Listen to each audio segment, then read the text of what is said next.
Hi hello ನಮಸ್ಕಾರ.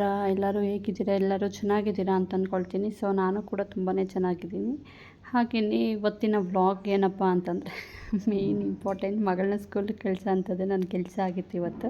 So ಏನದು ಅಂತಂದರೆ ಸೋಮವಾರ ಊರಿಂದ ಬಂದ್ವಲ್ಲ, ಅಕ್ಕನ ಊರಿಂದ ಬಂದ್ವಲ್ಲ, ಅವತ್ತು ಮಾರನೇ ದಿವಸ ಅವ್ರು ಬಂದು ಇಲ್ಲ ಕಳಿಸ್ಲೇಬೇಕು, ಸುಮ್ಮನೆ ಮನೇಲಿ ಇಟ್ಕೊಂಡು ಏನು ಮಾಡ್ತೀರಾ, ಕಳಿಸ್ರಿ, ಇನ್ನು ಬೇರೆ ಸ್ಕೂಲ್ಗೆ ಹಾಕಿದ್ರೂ ಇರಲ್ಲ, ಏನೂ ಇಲ್ಲ, ಕಳಿಸ್ರಿ, ರೂಢಿ ಆಗುತ್ತೆ ಅಂತ ಬಂದು ಹೇಳ್ಬಿಟ್ಟು ಹೋದರು ಅವಕ್ಕ.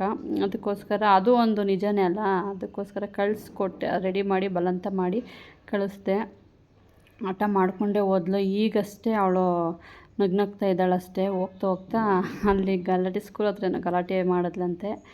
ಸರಿ ಅಮ್ಮೋ, ಸುಮ್ಮನೆ ಒಂದಿನ 2 ದಿನ ಗಲಾಟೆ ಮಾಡ್ತಾರೆ, ಮತ್ತು ನಾನು ಮನೇಲಿ ಇಟ್ಕೊಂಡಿದ್ದೆ, ನೆಕ್ಸ್ಟ್ ಬೇರೆ ಯಾವುದಾದ್ರೂ ಕಾರ್ಮೆಂಟ್ಗೆ ಏನಾದರೂ ಹಾಕಿದ್ರೆ ಮತ್ತೆ ಅವಾಗ ಯಾರು ಬಾಧೆ ಬೀಳಬೇಕು, ರೂಢಿ ಆಗಲಿ ಬಿಡು ಅಂತಂದ್ಬಿಟ್ಟು ಮನೆಯವ್ರಿಗೂ ಹೇಳಿ ಕಳಿಸ್ಕೊಡ್ತಾಯಿದ್ದೀನಿ. ಸಂಜೆ ಅಂದರೆ ಬೆಳಗ್ಗೆ ಬಂದು ಗಾಡಿಯಲ್ಲೇ ಕರ್ಕೊಂಡೋದ್ರು. ನನಗೆ ವಿಪರೀತ ಕೆಲಸ ಇತ್ತು ಮನೆಯಲ್ಲಿ. ಏನು ಕೆಲಸ ಅನ್ನೋದು ನೋಡ್ತೀರಾ ಹಾಗೇ ಬ್ಲಾಗಲ್ಲಿ. ಗಾಡಿಯಲ್ಲಿ ಬಾಮ್ಮ ಮುಂದೆನೇ ಅಂದರೆ ಮುಂದೆ ತೇವ ಆಗಿದೆ, ನಾನು ಬರಲ್ಲ, ಅದು ಆಗಿದೆ, ನಾನು ಹಿಂದೆ ಹೋಗ್ತೀನಿ ಅಂತಂದ್ಬಿಟ್ಟು ಹಿಂದೆ ಹೋಗ್ತಾ ಇದ್ದಾಳೆ. ಹಿಂದೆ ಗಾಡಿಯಲ್ಲಿ ಒಬ್ಬಳೇ ಹತ್ಕೊಂಡು ಹೋಟ್ಲು ಬಾಯಿ ಮಾಡ್ಕೊಂಡು ಖುಷಿಯಾಗೆ ಹೋದ್ಲು. ಅಲ್ಲೋಗಿ ಗಲಾಟೆ ಮಾಡಿದ್ಲಂತೆ. ಪಪ್ಪ ನಾನಿರಲ್ಲ, ನಾನು ಬರ್ತೀನಿ ಪಪ್ಪ ಅಂತ ಗಲಾಟೆ ಮಾಡಿದ್ಲಂತೆ.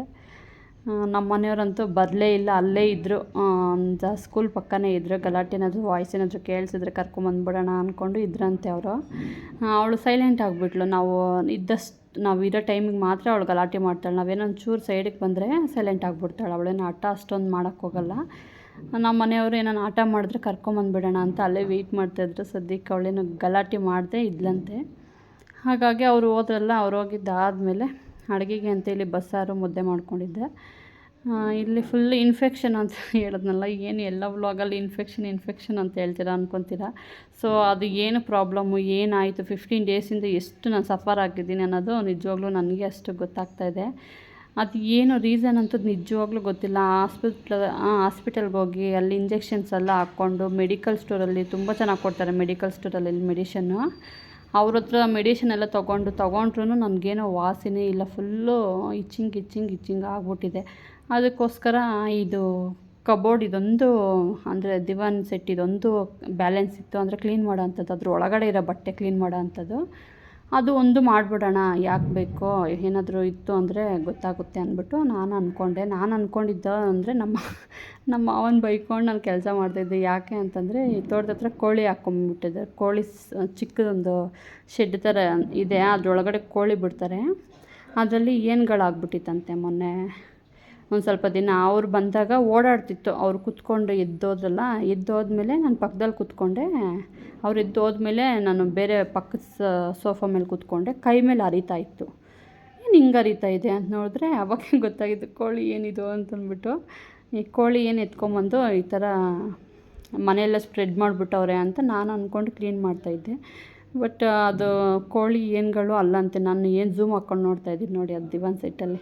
ಈ ಹಿಟ್ಟಂತೂ ಫುಲ್ಲು 2 ಬಾಟ್ಲ್ ಖಾಲಿ ಮಾಡಾಕಿದ್ದೀನಿ, ಆದ್ರೂ ನನಗೆ ಇನ್ಫೆಕ್ಷನ್ ಅನ್ನೋದೇ ಕಡಿಮೆ ಆಗಲಿಲ್ಲ. ಅದಕ್ಕೋಸ್ಕರ ಇದೊಂದು ಸೆಟ್ ಇದು ಏನೋ ಬ್ಯಾಲೆನ್ಸ್ ಇತ್ತಲ್ಲ ಕ್ಲೀನ್ ಮಾಡೋ ಅಂಥದ್ದು, ಅದನ್ನು ಕ್ಲೀನ್ ಮಾಡ್ಕೊಬಿಡೋಣ. ಅದೊಂದು ಕ್ಲೀನ್ ಮಾಡಿಕೊಂಡ್ರೆ ನೆಕ್ಸ್ಟು ಇನ್ನು ಯಾವುದ್ರ ಮೇಲೆ ಡೌಟ್ ಇರಲ್ಲ ಅಂದ್ಬಿಟ್ಟು ಅದನ್ನೆಲ್ಲ ಕ್ಲೀನ್ ಮಾಡ್ಕೋತಾ ಇದ್ದೀನಿ. ಅಂದರೆ ಎಷ್ಟು ಝೂಮ್ ಹಾಕಿ ನೋಡಿದ್ರೂ ಏನೂ ಕಾಣಿಸ್ಲೇ ಇಲ್ಲ. ಒಟ್ಟಿನಲ್ಲಿ ಅದನ್ನು ಬೈಕೊಂಡಿದ್ದಂತೂ ಜಾಸ್ತಿನೇ ಆಯಿತು. ಯಾಕಂದರೆ ಅಷ್ಟು ಹಿಂಸೆ ಪಟ್ಬಿಟ್ಟಿದ್ದೀನಿ. ಒಂದು 15 ದಿವಸದಿಂದ ಫುಲ್ಲು ಇಚ್ಚಿಂಗ್ ಅಂದರೆ ಯಾರಿಗೆ ತಾನೇ ಬೇಜಾರಾಗಲ್ಲ ಹೇಳಿ. ಅದು ಫುಲ್ಲು ಈ ನೆಕ್ ಪ್ಲೇಸಲ್ಲೇ ಅದು ಸ್ಟಾರ್ಟ್ ಆಗಿಬಿಟ್ಟಿದೆ. ಅಂದರೆ ಇಚ್ಚಿಂಗ್ ಜಾಸ್ತಿ ಆಗಿದೆ ನೆಕ್ ಪ್ಲೇಸಲ್ಲೇ. ಮತ್ತು ಅದು ಏನು ನಾವು ಕೆರ್ಕೋತೀವಲ್ಲ, ಕೆರೆದಿದ್ದ ಮಾರ್ಕೆಲ್ಲ ಹಂಗೆ ಬಿದ್ದುಬಿಟ್ಟಿದೆ.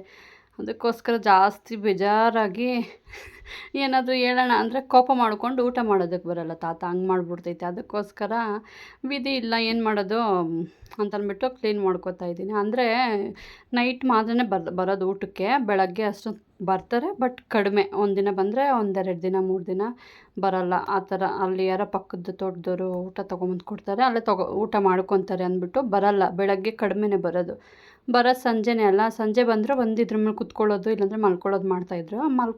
ಕುತ್ಕೊಳ್ಳೋವಾಗ ಇದು ಮೇಲೆ ಇದು ಓಪನ್ ಮಾಡಿದ್ದೀನಲ್ಲ, ಅದು ಸ್ವಲ್ಪ ಗ್ಯಾಪಲ್ಲಿ ಏನಾದರೂ ಹೋಗ್ಬಿಟ್ಟಿರ್ಬೋದಾ ಅಂತಂದ್ಬಿಟ್ಟು ನನಗೆ ಡೌಟ್ ಬಂತು.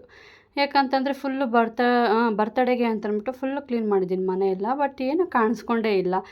ಅಷ್ಟು ಕ್ಲೀನ್ ಅವಾಗೂ ಅಷ್ಟೇ ಪ್ರತಿಯೊಂದು ಬೆಡ್ಶೀಟ್ಸಿಂದ ದಿಮ್ ಕವರ್ಗಳಿಂದ ಎಲ್ಲ ಫುಲ್ಲು ಕ್ಲೀನ್ ಮಾಡಿಕೊಂಡು ನಾನು ಒಕ್ಕೊಂಡು ಬಟ್ಟೆ ಎಲ್ಲ ಎತ್ತಿಟ್ಕೊಂಡು ನೀಟ್ ಮಾಡ್ಕೊಂಡಿದ್ದೀನಿ. ಆದ್ರೂ ನನಗೆ ಅದು ಏನು ಅನ್ನೋದು ನನಗೆ ಕಡಿಮೆನೇ ಆಗಲಿಲ್ಲ. ಇನ್ಫೆಕ್ಷನ್ ಅದು ನೆವೆ ಅನ್ನೋದೇ ಕಡಿಮೆ ಆಗಲಿಲ್ಲ. ಅದಕ್ಕೋಸ್ಕರ ಇದೊಂದು ಬಿಟ್ಟಿದೆ, ಇದ್ರ ಒಳಗಡೆ ಇಟ್ಕೊಂಡಿದ್ದು ಬಟ್ಟೆಗಳು ಒಂದು ಬಿಟ್ಟು ಇನ್ನೆಲ್ಲ ಕ್ಲೀನ್ ಮಾಡಿಕೊಂಡೆ. ಆದ್ರೂ ನೆಮ್ಮದಿನೇ ಇಲ್ಲ. ಇಷ್ಟೆಲ್ಲ ಕ್ಲೀನ್ ಮಾಡ್ಕೊಂಡಲ್ಲ ಮತ್ತೆಲ್ಲ ಯಾಕೆ ಈ ಥರ ಆಗ್ತಾಯಿದೆ ಅಂತಂದ್ಬಿಟ್ಟು ಸ್ವಲ್ಪ ಯೋಚನೆ ಮಾಡ್ಕೊಂಡು ಕೂತ್ಕೊಂಡೆ. ಆಮೇಲೆ ಅಮ್ಮ ಬರ್ತಡೆಗೆ ಅಂತ ಇದರಲ್ಲೊಂದು ನನಗೆ ಏನು ಮಂಚದ ಬಟ್ಟೆ ಬೇಕಾಗಿತ್ತು. ಹೊಸ ತೊಗೊಂಡಿದ್ನಲ್ಲ ಬ್ಲೂ ಕಲರ್ದು, ಅದು ಇದ್ರೊಳಗಡೆ ಹಾಕಿಟ್ಟಿದ್ದೆ. ಅದನ್ನು ತಗೊಳ್ಳೋಣ ಅಂತ ಒಂದೊಂದೇ ಬಟ್ಟೆ ಹಿಂಗೆ ಎಳ್ಕೊತಾ ಇರಬೇಕಾದ್ರೆ ಆವಾಗಲೇ ಇವೆಲ್ಲ ಕಿತ್ತಾಕಿರೋದು ನಾನು. ಅಂದರೆ ಕ್ಲೀನಾಗಿ ನೀಟಾಗಿ ಮಡಚಿಟ್ಕೊಂಡಿದ್ದೆ. ಬಟ್ ಬರ್ತಡೆಗೆ ಎಮರ್ಜೆನ್ಸಿ ಅರ್ಜೆಂಟ್ ಇತ್ತು ಅಂದ್ಬಿಟ್ಟು ಎಲ್ಲ ಕಿತ್ತಾಕಿದಾಗ ಇವೆಲ್ಲ ಈ ಥರ ಅಡ್ಕೊಂಡಿದ್ದಂಥದ್ದು. ಆವಾಗ ತೆಗಿಬೇಕಾದ್ರೆ ಹಿಂಗೆ ಒಂದೊಂದೇ ತೆಗಿಬೇಕಾದ್ರೆ ಕೈ ಮೇಲೆ ಬಿತ್ತಲ್ಲ ಬಟ್ಟೆ, ಕೈ ಮೇಲೆ ಬಿದ್ದಾಗ ಕೈ ಮೇಲೆಲ್ಲ ಸ್ಟಾರ್ಟ್ ಆಯಿತು ಮತ್ತೆ. ಇದ್ರದ್ದೇ ಕೆಲಸ ಅಂತಂದ್ಬಿಟ್ಟು ಇದ್ರ ಮೇಲೆ ಡೌಟ್ ಬಂದು ಅವತ್ತು ಸುಮ್ಮನೆ ಇದ್ದೆ. ಇನ್ನು ತೆಗೆದ್ರೆ ಇನ್ನು ಫುಲ್ಲು ಕ್ಲೀನ್ ಮಾಡ್ಕೋಬೇಕು, ಮಕ್ಕಳು ಬೇರೆ ಇದ್ರೆಲ್ಲ ಇನ್ನು ಹಾಕಬೇಕು ಅಂತಂದ್ಬಿಟ್ಟು ಊರಿಗೆ ಹೋಗಿ ಬಂದುಬಿಡೋಣ. ಊರಿಗೆ ಹೋಗಿ ಬಂದಮೇಲೆ ಯಾರೂ ಇರಲ್ಲ, ಮಗಳನ್ನೂ ಸಹ ಸ್ಕೂಲಿಗೆ ಕಳಿಸಿ ನಾನು ಒಬ್ಬಳೇ ಇದ್ದಾಗ ಮಾಡ್ಕೊಳ್ಳೋಣ ಅಂತಂದ್ಬಿಟ್ಟು ನಾನು ಈ ಕೆಲಸ ಹಿಡ್ಕೊಂಡೆ. ಸಾಕಾಗೋಗ್ಬಿಡ್ತು ನಿಜವಾಗ್ಲೂ. ಇಷ್ಟು ಕೆಲಸ, ಈ ಮನೆ ಕೆಲಸ ಯಾರಿಗೆ ಬೇಕಪ್ಪ? ನಾರ್ಮಲ್ ಕೆಲಸಗಳ್ಗೇ ಸಾಕಾಗುತ್ತೆ. ಅದರಲ್ಲೂ ಈ ಥರ ಎಲ್ಲ ಬಟ್ಟೆ ಎಲ್ಲ ತೆಗೆದು ಇಟ್ಕೊಂಡು ಅವೆಲ್ಲ ಒಕ್ಕೊಂಡು ಬೇಜಾರಾಗ್ಬಿಡ್ತು ನಿಜವಾಗ್ಲೂ. ಇಷ್ಟೆಲ್ಲ ಕ್ಲೀನ್ ಮಾಡಿಕೊಂಡು ಬಟ್ಟೆ ಒಂದು ರೂಮಲ್ಲಿ ಹಾಕ್ಕೊಂಡೆ. ಬಟ್ ಇದಕ್ಕಿನ್ನೂ ಹಾಕ್ಕೊಂಡಿಲ್ಲ. ಒಂದು ಸ್ವಲ್ಪ 2 ಬಾಟ್ಲೇನ ಖಾಲಿ ಮಾಡಿಕೊಂಡು ಫುಲ್ ಸ್ಪ್ರೇ ಎಲ್ಲ ಮಾಡಿಟ್ಟಿದ್ದೀನಿ. 1-2 ದಿನ ಇದಕ್ಕೆ ಬಟ್ಟೆ ಹಾಕೋದೇ ಬೇಡ ಅಂತಂದ್ಬಿಟ್ಟು. ಎಲ್ಲಿರೋ ಜಿರಳೆಗಳು ಸತ್ತು ಬೀಳ್ತಾ ಇದ್ದಾವೆ. ಬಟ್ ಇದೇನು ಅನ್ನೋದು ಗೊತ್ತಾಗದೆ ನೆವೆ ಮಾತ್ರ ಕಡಿಮೆ ಆಗಿಲ್ಲ ನಮಗೆ. ಇಷ್ಟು ಬಟ್ಟೆ ಇದ್ದಾವೆ ನೋಡ್ರಿ. ಇಷ್ಟು ಬಟ್ಟೆ ಹಿಂಗೆ 1 ಬೈ 1 ಮಿಷಿನ್ನು ಸಹ ಪಾಪ ಬೆಳಗ್ಗಿನ ಸಂಜೆವರೆಗೂ ಆಡ್ತಾನೆ ಇದೆ. ಇಲ್ಲಿ ಅಮ್ಮ ಬಟ್ಟೆ ಎಲ್ಲ 2 ರೌಂಡ್ ಹಾಕಿದ್ದೆ. ಇದೆಲ್ಲ ಒಗೆದು ಮತ್ತು ಇಲ್ಲಿ ನಮ್ಮ ಮನೆ ಹತ್ರ ಜಾಗ ಬೇರೆ ಸಾಲಿಲ್ಲ, ಬಿಸಿಲು ಬೇರೆ ಕಡಿಮೆ ಬರ್ತಾಯಿತ್ತು ಅಂತಂದ್ಬಿಟ್ಟು ತೊಗೊಂಡೋಗಿ ಪಕ್ಕದ ಅವ್ರ ಮನೆ ಮೇಲೆ ಹಾಕ್ಬಿಟ್ಟು ಬಂದೆ. ಅಲ್ಲೂ 2 ಕಂಬಿ ತುಂಬ ಅಮ್ಮ ಬಟ್ಟೆಗಳೇ ತುಂಬೋಗ್ಬಿಟ್ಟಿತ್ತು. ಅಲ್ಲಿ ಬಟ್ಟೆ ಹಾಕಿದ್ದಕ್ಕೆ ಬೇಗ ಒಣಕ್ಕೊಂತು ಅಂತ ನನಗೆ ಸ್ವಲ್ಪ ಕೆಲಸ ಕಡಿಮೆ ಆಯಿತು. ಬಂಗಾರಿ ಅಳ್ಳಿಲ್ಲ? ಸ್ಕೂಲ್ಗೆ ಹೋಗಿದ್ದ? ಮತ್ತೆ ಅಳ್ತಾ ಇದ್ದಂತೆ ಬೆಳಗ್ಗೆ? ಯಾರು ಹೇಳಿದ್ದ? ಪಪ್ಪ ಹೇಳಿದ್ದು. ಅಳ್ತಾ ಇದ್ದಂತೆ.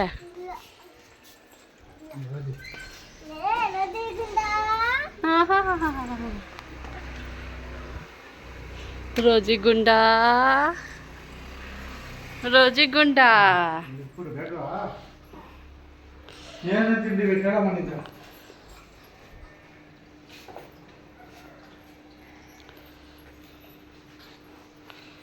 ಅಬ್ಬಬ್ಬ ಬೂತಿಂದ ರಾಜಾ ಮೊಟ್ಟೆ ಕೊಟ್ರಾ? ಮೊಟ್ಟೆ ಕೊಟ್ಟಿಲ್ಲ. ಬಾಯಿಲಿಕ್ಕ ಮಾಡಿದ್ವೆ ಬಿಸಾಕ್ಬಿಟ್ಟು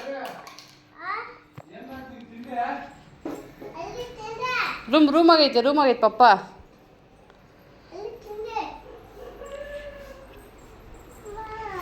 ವಾ ತಿಂಡಿ ಪಪ್ಪ ಕೇಳ್ಬಾ, ತಗೊಂಬತ್ತಾನೆ ಏನೇನು ಬೇಕು ಕೇಳ್ಬಾ.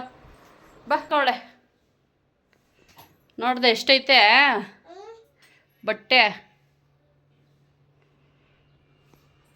ಏನು ಏನೋ ಕೆಲಸ ಹಿಡ್ಕೊಂಡಿದ್ಯಾ? ಬಯಲು ಕಚ್ಬಾರ್ದು, ಕುಚ್ಕೊಂತಿತ್ತಮ್ಮ. ಬಯಲು ಕಚ್ಬಾರ್ದು.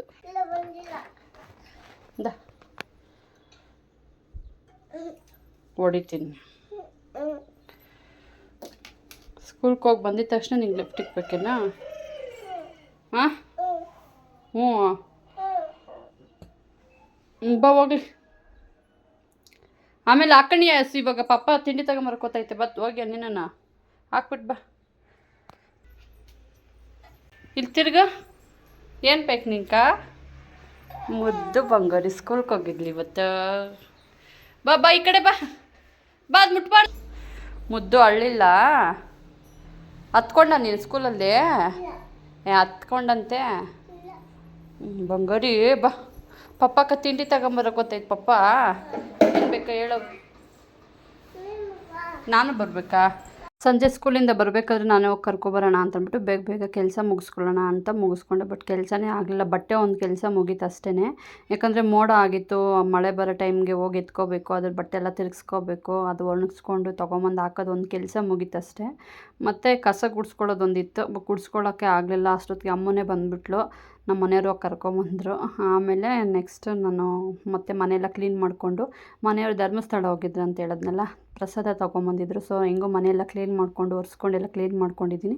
ಪ್ರಸಾದ ಕೊಟ್ಕೊಬಿಡೋಣ ಅಂತಂದ್ಬಿಟ್ಟು ಪೂಜೆ ಮಾಡಿಕೊಂಡು ಮನೇಲಿ ಪ್ರಸಾದಕ್ಕೆಲ್ಲ ರೆಡಿ ಮಾಡ್ಕೊತಾ ಇದ್ದೀನಿ. ಅಂದರೆ ಎಲ್ಲ ಒಂದು ಬಟ್ಲಿಗೆ ಹಾಕ್ಕೊಂಡು ಇಟ್ಕೋತಾ ಇದ್ದೀನಿ. ದೇವಸ್ಥಾನದಿಂದ ತೊಗೊಂಬಂದಿದ್ದಂಥ ಕುಂಕುಮ ಇದು ಸಹ ಇಟ್ಟು ಪೂಜೆ ಮಾಡಿಕೊಂಡು ಪ್ರಸಾದ ಎಲ್ಲ ಕೊಟ್ಕೊಂಡು ಅವತ್ತಿನ ಕೆಲಸ ಮುಗಿಸ್ಕೊಂಡೆ. ಬಟ್ ಇನ್ನು ಬಟ್ಟೆಗಳು ಅನ್ನೋದು ಕಬೋರ್ಡ್ಗೆಲ್ಲ ಹಾಕಿಲ್ಲ, ಇನ್ನೂ ರೂಮಲ್ಲೇ ಇಟ್ಕೊಂಡಿದ್ದೀನಿ. ಅದು ಯಾವಾಗ ಹಾಕಬೇಕೋ ಗೊತ್ತಿಲ್ಲ. ಒಂದೆರಡು ದಿನ ಅದು ಸ್ವಲ್ಪ ಡ್ರೈ ಅಂದರೆ ಏನಾದರೂ ಇತ್ತು ಅಂದರೆ ಹೋಗಲಿ ಅನ್ನೋ ಒಂದು ಕಾರಣಕ್ಕೋಸ್ಕರ ಹಾಗೆ ಬಿಟ್ಟಿದ್ದೀನಿ. ಇನ್ನು ಏನೂ ಹಾಕಿಲ್ಲ. ನೆಕ್ಸ್ಟ್ ಅದು ಹಾಕಿದಾಗ ಅದೊಂದು ಕೆಲಸ ತೋರಿಸ್ತೀನಿ ನಿಮಗೆ ಹೆಂಗೆ ಏನು ಅನ್ನೋದನ್ನು. ನೆಕ್ಸ್ಟು ಇಲ್ಲಿ ಕಲಿಸೋದಕ್ಕೆ ಬಿಡಲಿಲ್ಲ, ಒಂದೊಂದೇ ಕೈ ಹಾಕ್ತಾನೆ ಇದೆ ಮಗು. ಇನ್ನು ಮಕ್ಕಳು ಅಂದಮೇಲೆ ಅಷ್ಟೇ, ಇನ್ನು ಅವ್ರ ಮುಂದೆ ಎತ್ತಿಟ್ಕೊಳಕ್ಕಾಗಲ್ಲ, ಏನೂ ಇಲ್ಲ. ತಿನ್ನಲಿ ಬಿಡು, ಹೆಂಗೋ ಪೂಜೆ ಎಲ್ಲ ಆಯ್ತಲ್ಲ, ತಿನ್ನಲಿ ಬಿಡು ಅಂತ ನಾನು ಸೈಲೆಂಟ್ ಆದೆ. ಸೊ ಇದು ಒಂದು ಪ್ರಸಾದ ತೊಗೊಂಬಂದಿದ್ರು ಸ್ವೀಟ್ ಮಗಳಿಗೆ ಅಂತ. ಅವಳು ಅಷ್ಟೊಂದು ತಿನ್ನಲಿಲ್ಲ, ಒಂದು ಅರ್ಧ ಏನೋ ತಿಂದು ಸೈಲೆಂಟಾಗಿ ಬಿಟ್ಬಿಟ್ಲು. ಮತ್ತೆಲ್ಲ ರೆಡಿ ಮಾಡಿಕೊಂಡು ಅರ್ಶಿನ ಕುಂಕುಮಕ್ಕೆ ಅಂತ ಕರೆದು ಬಂದಿದ್ದೆ. ಅದೆಲ್ಲ ತಟ್ಟೆಲೆಲ್ಲ ಇಟ್ಕೊಂಡು ಕುತ್ಕೊಂಡಿದ್ದೀನಿ. ಯಾರಾದರೂ ಬಂದರೆ ಒಂಚೂರು ಅರ್ಶಿನ ಕುಂಕುಮ ಕೊಟ್ಕೊಬಿಡೋಣ ಅಂತಂದ್ಬಿಟ್ಟು. ಇದು ಬಂದು ಮಂಗಳವಾರದ ವ್ಲಾಗು. ಹಾಗೆ ಇವತ್ತಿನ ರೋಟಿನ್ ನಂದು ಹೀಗಿತ್ತು ಅಂತ ಹೇಳೋದಕ್ಕೆ ಇಷ್ಟಪಡ್ತೀನಿ.